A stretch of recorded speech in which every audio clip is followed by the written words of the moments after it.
गौतम बुद्ध और आलसी आदमी की कहानी। गौतम बुद्ध अपने ध्यान में बैठे थे कि वहां पर एक आदमी आया। ये आदमी अपने आलसीपने से बहुत ज्यादा परेशान था। आलसी आदमी गौतम बुद्ध से बोला, महात्मा जी मेरी मदद कीजिए, मैं अपने आलस्य से बहुत ज्यादा परेशान हूँ। आप ही कोई उपाय बताइए जिससे मैं आलसीपन से छुटकारा पा सकूं। गौतम बुद्ध ने उस व्यक्ति से कहा, पहले मुझे ये बताओ कि तुम्हें क्यों लगता है कि तुम आलसी हो। आलसी आदमी बोला, सिर्फ मुझे नहीं, मेरे परिवार वालों को और मेरे आसपास के सभी लोगों को ऐसा लगता है कि मैं आलसी हूँ। गौतम बुद्ध ने फिर उससे पूछा, क्या तुम जानते हो आलस्य होता क्या है?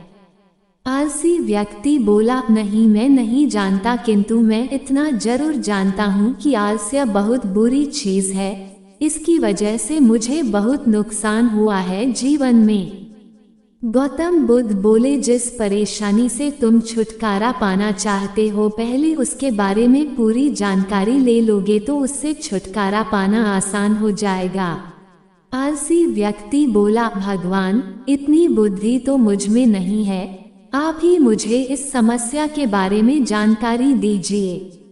गौतम बुद्ध बोले, आलस्य एक मानसिक अवस्था है, एक विचार है जिसे जाने अनजाने में हम खुद ही जन्म देते हैं।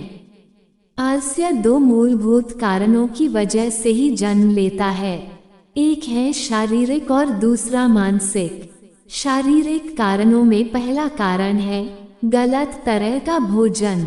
हम सभी जानते हैं कि हमारे शरीर को भोजन से ऊर्जा मिलती है और यह ऊर्जा सजीव चीजों से मिले तो अच्छी, यानी कि प्राकृतिक रूप से जो हमें भोजन की वस्तुएं प्राप्त होती है उनसे अगर यह ऊर्जा मिले तो हमारा शरीर इससे अच्छी ऊर्जा प्राप्त करता है।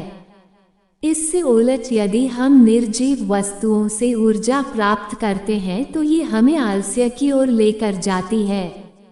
दूसरा कारण हमारी शारीरिक गतिविधियां भी हमें आलस्य के चंगुल में फंसा सकती है। गौतम बुद्ध ने आलसी व्यक्ति को अपने शिष्यों की तरफ इशारा करते हुए कहा कि देखो, इनके चलने फिरने बैठने के तरीकों में तुम्हें कुछ अलग नजर आ रहा है। जब आलसी व्यक्ति कुछ समझ नहीं पाया तब गौतम बुद्ध ने उससे कहा, मेरे शिष्य जब भी बैठते हैं तो वे रीढ़ की हड्डी को एकदम सीधा रखते हुए बैठते हैं। चलते हैं तो उनके दोनों पैरों के बीच अच्छे से संतुलन बना रहता है और जब वह सोते हैं तो उनका शरीर एकदम शिथिल रहता है। ऐसा करने से उन्हें रात्रि में एकदम सही तरीके से नींद आती है। आलसी व्यक्ति बोला, लेकिन नींद तो आलस्य का की एक स्वरूप है। बुद्ध बोले, हाँ अगर उसे ज्यादा मात्रा में लिया जाए तो। बुद्ध ने इस बात को आगे बढ़ाते हुए कहा, नींद कम मात्रा में लोगे तो तुम्हें अगले दिन थकान महसूस होगी और ऐसा करने से ज्यादा आलस्य शरीर में आएगा। नींद ज्यादा लोगे तब भी यही परिणाम होगा, इसलिए नींद को ना ज्यादा ना कम एकदम सही मात्रा में लेना अति आवश्यक है। आलसी व्यक्ति बोला, हाँ ये तो मैंने भी अनुभव किया है। बुद्ध बोले, अब मानसिक कारणों के बारे में जान लो। मानसिक कारणों में सबसे पहले हैं हमारी पुरानी गलत धारणाएं। अक्सर ऐसा होता है कि हम पहले जिन कामों में असफल हो चुके हैं, हमारे अंदर ऐसी भावनाएं बन जाती है कि हम उस काम में हमेशा असफल होते रहेंगे, जिस वजह से हमें उस काम को करने में आलस आता है। ऐसी धारणाओं से छुटकारा पाने का एकमात्र उपाय यह है कि हमें अपने मन को ये समझाना चाहिए कि पिछली बार हम जब उस काम में असफल हुए थे तो हम उसके बारे में जितना जानते थे, अब हम उस काम के बारे में उससे ज़्यादा जानते हैं, क्योंकि असफल होने के बाद हम उससे काफ़ी कुछ सीखे भी है। बुद्ध बोले, दूसरा कारण है आलसी और कामचोर लोगों की संगत। कई बार ऐसा होता है कि हम आलसी नहीं होते, मगर जिनके साथ हम रहते हैं हम उन जैसे बनने लगते हैं। इससे छुटकारा पाने का उपाय बहुत सरल है, कामचोर और आलसी व्यक्तियों से दूर रहो। ऐसे व्यक्तियों की संगत में रहो जो अपने काम को बड़ी लगन से करते हैं और तुम्हें कुछ सिखा पाए।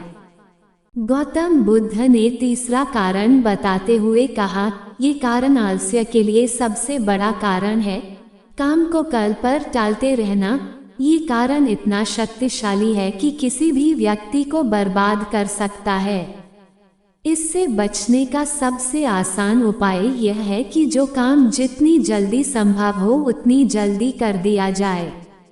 गौतम बुद्ध ने आलसी व्यक्ति से एक सवाल पूछा, मान लो तुम किसी रेगिस्तान में फंस गए हो और तुम्हें प्यास लगी है तो तुम क्या करोगे?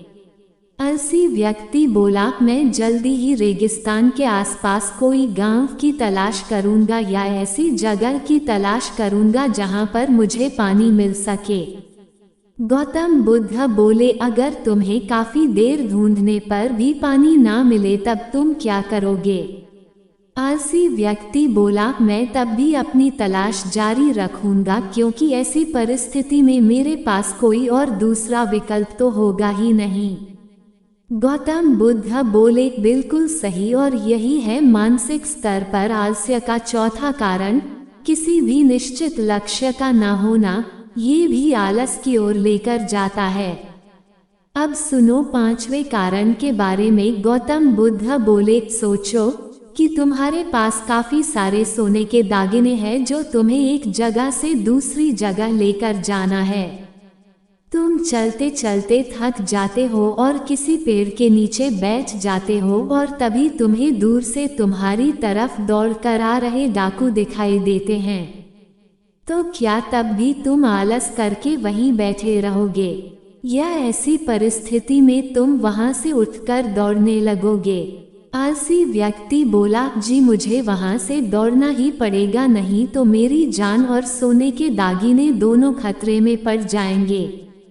बुद्ध बोले, यानी कि तुम्हारे पास एक ठोस वजह होगी दौड़ने के लिए। यही है आलस्य का पांचवा कारण, किसी भी काम के लिए ठोस वजह का ना होना। आलसी व्यक्ति महात्मा बुद्ध की बातों से संतुष्ट हुआ। वह बोला, महात्मा जी, मैं अब आलस्य के बारे में सब कुछ जान चुका हूँ और अब मैं इन सभी कारणों पर काम करूँगा और अपने आलस्य को दूर भगा दूंगा। दोस्तों, आशा करता हूँ गौतम बुद्ध और आलसी व्यक्ति की कहानी आपको अच्छी लगी होगी और इसे पढ़ने के बाद अब आप कभी भी जीवन में आलस नहीं करेंगे।